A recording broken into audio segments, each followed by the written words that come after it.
Kwanza kabisa ni mshukuru Mwenyezi Mungu na kwa sababu ametufikisha sehemu hii tukiwa salama, ni jambo la kushukuru sana.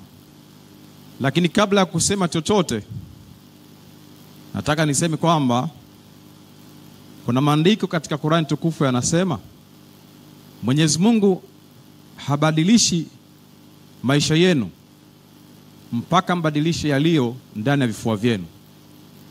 Bi maana kwamba tuna vita ambayo tunaipigania, vita ambayo tayari tumekwisha kuianza, vita ambayo tunaendelea nayo.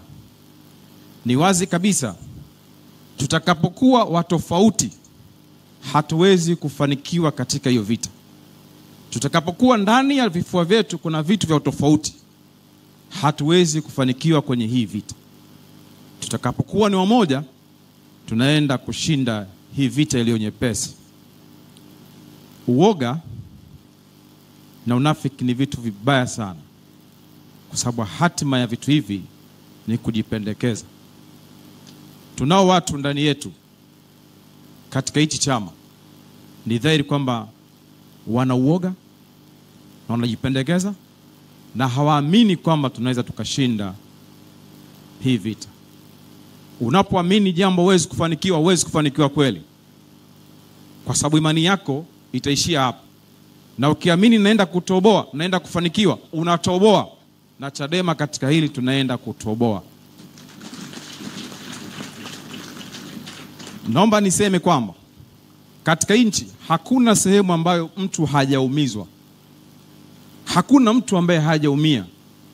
Hata wale ambao wanaongea kwa lugha nyepesi sana kwamba tunahitaji reform, lakini hatuwezi kukataa uchaguzi, ni kwa sababu ya tamaa ya vitu vidogo mno ambavyo vinalahai na kushindwa kufahamu thamani, utu na uhai wa mwanadamu.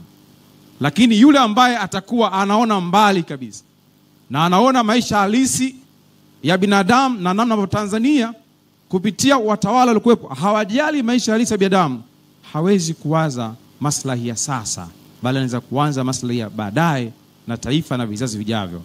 Bila ya kuwa na reform hatuwezi kufika kule tunakotarajia. Kwa hiyo niwatie moyo wenzangu wa Tanzania nzima ambao wamekuja hapa kwa ari kubwa sana. Maana walio wengi ni kwamba walikuwa wakizani kwamba huu mkutano hawezi kufanikiwa. Lakini wapongeze kwa ujasiri mkubwa sana, mmeweza kujisimamia, mmeweza kujihudumia, mmeweza kufika hapa leo hii makao makuu tukiwa pamoja na fikra pamoja, na tutashinda. Ninaomba tushikamane. Uongozi wetu ni huu hapa, majemadari wetu ni hawa hapa. Ninaamini tukiwaunga mkono, tukiwa pamoja, tukishikamana, tutafika mbali. Mungu awabariki sana.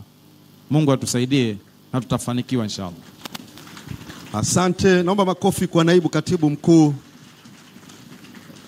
Mheshimiwa katibu mkuu, kabla siukaribisha mwenyekiti, nilitamani